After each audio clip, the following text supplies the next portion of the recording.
अब हम देखते हैं कि भारत में कंप्यूटर का विकास, यानी पूरे विश्व में तो कंप्यूटर का विकास हमने देखा, अब हम भारत में देखेंगे कि कंप्यूटर का विकास किस प्रकार हुआ।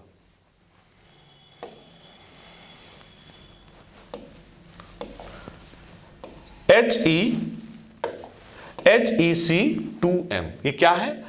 विश्व में कंप्यूटर प्रौद्योगिकी, कंप्यूटर टेक्नोलॉजी का प्रभाव 1940 के दशक में हो गया। यानी अगर पूरे विश्व की बात करें तो 1940 में कंप्यूटर आ गया था। लेकिन अगर भारत की बात करें तो पहला कंप्यूटर 1956 में और कितने में? 10 लाख रुपए में खरीदा गया। तो अगर पूरे विश्व की हमने बात किया तो पूरे विश्व में कंप्यूटर 1940 के दशक में आ गया था, लेकिन भारत में 1956 में आया।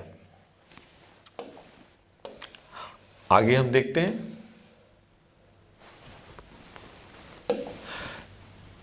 इस कंप्यूटर का नाम, अगर जिस कंप्यूटर की हम बात कर रहे हैं, इस कंप्यूटर का नाम HEC2M था। क्या था? HEC2M था। इसे कोलकाता स्थित भारतीय सांख्यिकी संस्थान इंडियन स्टैटिस्टिकल इंस्टीट्यूट में स्थापित किया। कहां किया गया? इंडियन स्टैटिस्टिकल इंस्टीट्यूट में स्थापित किया गया। इस कंप्यूटर ने योजना आयोग यानी प्लानिंग कमीशन की वार्षिक एवं पंचवर्षीय योजनाओं के फार्मूलेशन में महत्वपूर्ण भूमिका निभाई। यानी कंप्यूटर तो आ गया और कंप्यूटर का प्रयोग भी किया गया। नीति निर्माण में, योजनाओं के बनाने में कंप्यूटर का प्रयोग किया गया। भारत की अगली पीढ़ी नेक्स्ट जनरेशन के लिए कंप्यूटर के अभिकल्पन डिजाइन में उपयोगी साबित हुआ। यानी इसी की मदद से एक तरह से डिजाइनिंग हुआ कि और भी भारत में कंप्यूटर का विकास के लिए हम ये कह सकते हैं कि HEC2M का बड़ा योगदान था नेक्स्ट जनरेशन में इस चीज को लाने में। आगे बात करते हैं 1990 में। 1990 में समय कंप्यूटर के लिए बहुत महत्वपूर्ण था। अगर कंप्यूटर की बात करें तो 1990 वर्ष कंप्यूटर के लिए बहुत महत्वपूर्ण था। क्यों महत्वपूर्ण था? HTTP, आप सभी लोग जब आप लोग वेबसाइट ओपन करते होगे तो HTTP लिखा। अब आजकल HTTP के साथ साथ HTTPS भी रहता है। S वो सिक्योरिटी के लिए रहता है, वो काफी सिक्योर है। तो 1990 का समय कंप्यूटर के लिए बहुत महत्वपूर्ण था। क्यों महत्वपूर्ण था? इसमें हाइपर टेक्स्ट ट्रांसफर प्रोटोकॉल का विकास हुआ। किसका विकास हुआ? हाइपर टेक्स्ट ट्रांसफर प्रोटोकॉल का हुआ।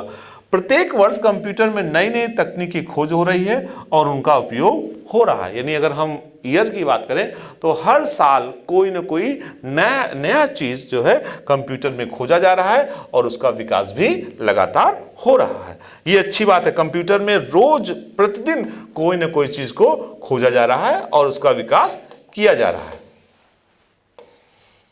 आगे हम बात करते हैं टिफरैक। तो टिफरैक क्या है, इस चीज को हम आगे देखेंगे।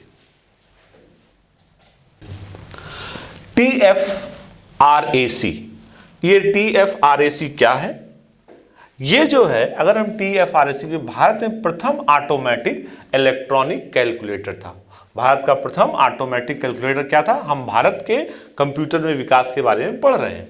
तो ये TFRAC का फुल फॉर्म क्या है? जिसका नाम Tata institute of fundamental research automatic calculator था। इसी मशीन को पहली बार 1955 में, इस ईयर को ध्यान रखिएगा, 1955 में शुरू किया गया था और 1960 में भारत के तत्कालीन प्रधानमंत्री जवाहरलाल नेहरू ने इसका नाम TFRAC रखा। देखिए, देश के हमारे पहले प्रधानमंत्री जो डॉक्टर पंडित जवाहरलाल नेहरू थे, उन्होंने इसकी नींव रखी। यानी हम कंप्यूटर के विकास में उनका भी योगदान मान सकते हैं। तो आगे हम देखते हैं। तो नेक्स्ट है सिद्धार्थ। तो सिद्धार्थ के बारे में अगर हम बात करें तो सिद्धार्थ क्या है?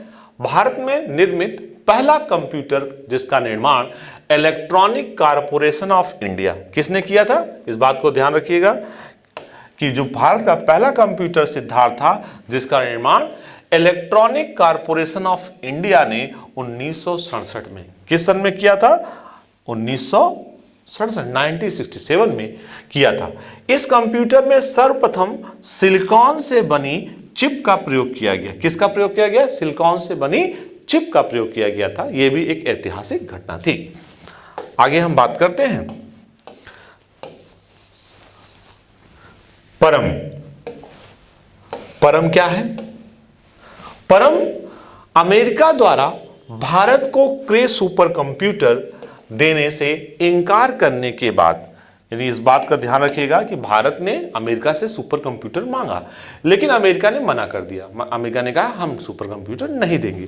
तो इससे हुआ क्या, जब अमेरिका ने मना कर दिया कि हम सुपर कंप्यूटर नहीं देंगे, तब भारत ने खुद का अपना सुपर कंप्यूटर बनाना प्रारंभ किया, जिसका प्रारंभ अगर हम वर्ष माने तो 1980 का ही है, जब उन्होंने मना कर दिया।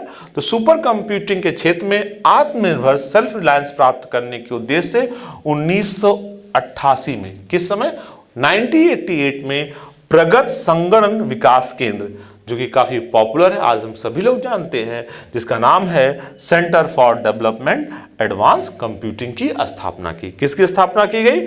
Centre for development of advance computing की स्थापना की गई। तो हमने देखा कि अमेरिका ने जब भारत को सुपर कंप्यूटर देने से मना कर दिया 1981 में, तो भारत ने 1988 में खुद का अपना एक सेंटर बनाया जिसका नाम था सीडैक। और ये सीडैक कहां पे था? अगर बात करें तो जो सीडैक था ये पुणे में था। और इसने बनाया क्या? सीडैक ने, जो पुणे से सीडैक की हम बात करते हैं, इसने परम जो सुपर कंप्यूटर था उसका नाम था। परम सुपर कंप्यूटर की एक श्रृंखला है। तो परम 8000 पहला सुपर कंप्यूटर था। यानी अगर हम सिर्फ परम की बात करें तो परम एक श्रृंखला का नाम है। एक श्रृंखला मतलब श्रेणी का नाम है, कि सीरीज का नाम है।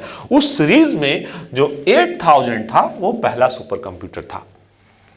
वर्ष 1991 में जिसको किया गया था, 1991 में परम श्रृंखला का नवीनतम सुपर कंप्यूटर की अगर हम बात करें तो परम युवा सेकंड है।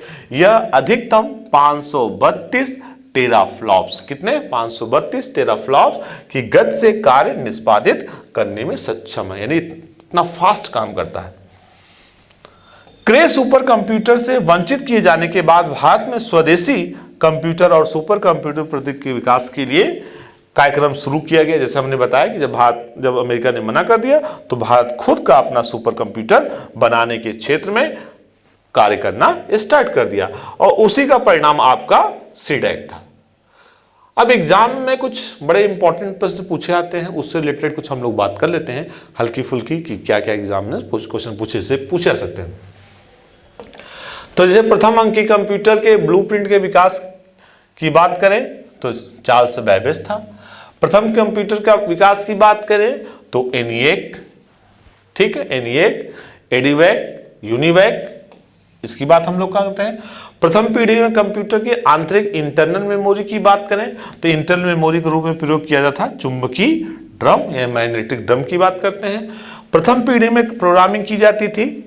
अगर हम लैंग्वेज की बात करें तो जो शुरुआती लैंग्वेज थी मशीन और असेंबली भाषा। आज भी कंप्यूटर की बात करें तो कंप्यूटर 0 और 1 यानी मशीन लैंग्वेज ही समझता है, लेकिन उसके बाद जो एक और लैंग्वेज डेवलप की गई थी वो असेंबली।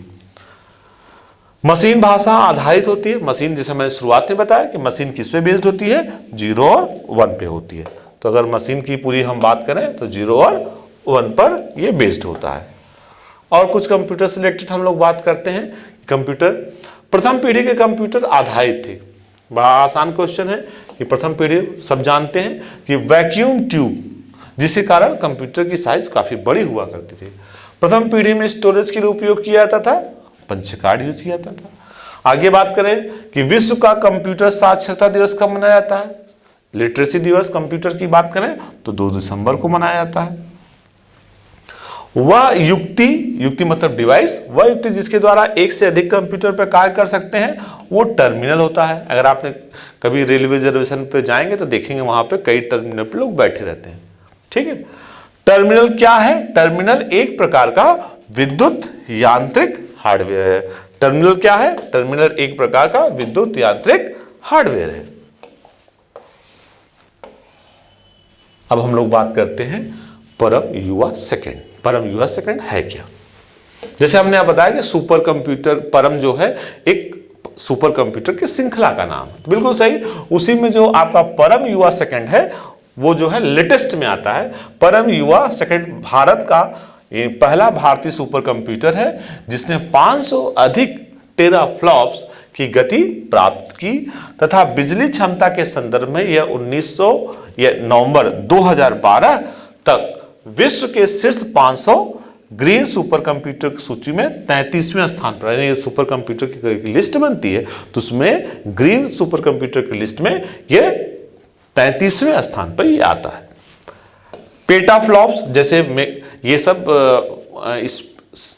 स्पीड नापने के हैं, गीगाबाइट, मेगाबाइट, टेराबाइट, तो उसी तरह आपका आता पेटाबाइट। रेंज के सुपर कंप्यूटर के निर्माण की दिशा में एक कदम है, यानी अगर हम बात करें तो एक सुपर कंप्यूटर के लिए क्षेत्र में बढ़ने में हमारा एक स्टेप है।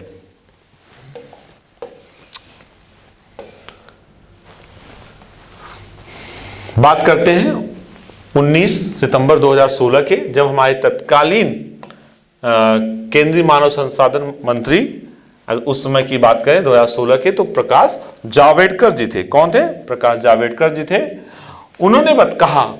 उन्होंने IIT गुवाहाटी में सुपर कंप्यूटर परम ईशान का उद्घाटन किया और परम ईशान भारत का पहला सुपर कंप्यूटर है जिसने 1 टेराफ्लॉप की गति सीमा को पार कर लिया, यानी इसकी स्पीड अभी तक की सुपर कंप्यूटर की स्पीड में सबसे अधिक है। अब हम बात करते हैं सीडैक की। सीडैक बोलना, सीडैक, तो हम सीडैक के बारे में देख रहे थे कि सीडैक क्या है, व्हाट इज सीडैक। इसका फुल फॉर्म की बात करें तो centre for development of advance computing इसका पूरा नाम है। यह भारत की राष्ट्रीय पहल है। इसके अनुसार हमने इसमें क्या, इस केंद्र का मुख्य उद्देश्य 100 मेगाफ्लॉप से भी अधिक उच्च कार्य निष्पादन वाले कंप्यूटर का डिजाइन करना था, यानी सुपर कंप्यूटर का, अच्छे सुपर कंप्यूटर का डिजाइन करना और साथ ही डिजाइन भी करना, और इसका दूसरा उद्देश्य था कमर्शियल स्तर पर उत्पादन करना, यानी उसको कमर्शियलाइज भी करना, केवल रिसर्च के लिए ही नहीं बल्कि उसका प्रयोग कॉमर्स के रूप में भी करना, जिससे कि कुछ अर्निंग भी हो सके। अब एक आता है समीर।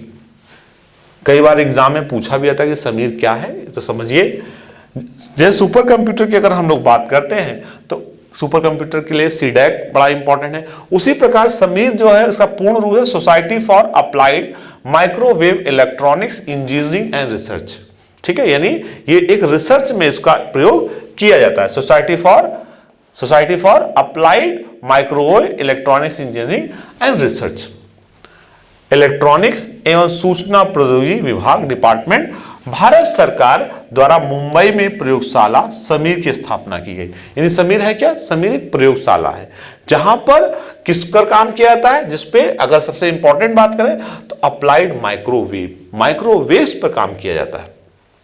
और यह क्या है, यह Tata institute of fundamental research Mumbai में वर्ष 1977 में स्थापित विशेष माइक्रो उत्पादन इकाई माइक्रोवेव प्रोडक्शन की एक उप इकाई है, यानी एक टाटा की एक सब यूनिट है जिसका कार्य क्या था, माइक्रोवेव प्रौद्योगिकी और इलेक्ट्रोमैग्नेटिक प्रौद्योगिकी क्षेत्र में करना, यानी इलेक्ट्रोमैग्नेटिक के क्षेत्र में अगर किसी का योगदान अगर माना जाएगा तो माना जाएगा समीर का। तो हम जान सकते हैं, कोई कहीं क्वेश्चन है तो बता सकते हैं ये समीर क्या है। समीर एक प्रयोगशाला है जो मुंबई में बनाई गई थी, और किसके लिए बनाई गई थी, यह अप्लाइड माइक्रो इलेक्ट्रॉनिक्स इंजीनियरिंग और रिसर्च के लिए इसका प्रयोग किया गया था। भारतीय सॉफ्टवेयर प्रौद्योगिकी पार्क्स, ये क्या है, what is the software technology parks of India. जिस तरह समीर और सीडैक थे, इसी तरह ये भी है। भारत में सॉफ्टवेयर निर्यात को बढ़ावा देने के उद्देश्य से वर्ष 1991 में, 1991 में संचार, कम्युनिकेशन एवं सूचना प्रौद्योगिकी मंत्रालय, ministry of information technology, Bharat सरकार द्वारा भारतीय सॉफ्टवेयर प्रौद्योगिकी पार्क्स की स्थापना की गई। किसकी स्थापना की गई, भारतीय सॉफ्टवेयर प्रौद्योगिकी पार्क्स, जिन्हें इसका काम था सॉफ्टवेयर को बढ़ावा देना, और सिर्फ बढ़ावा देना ही नहीं, इसका कमर्शलाइजेशन भी करना। तो ये था आपका सॉफ्टवेयर टेक्नोलॉजी पार्क्स।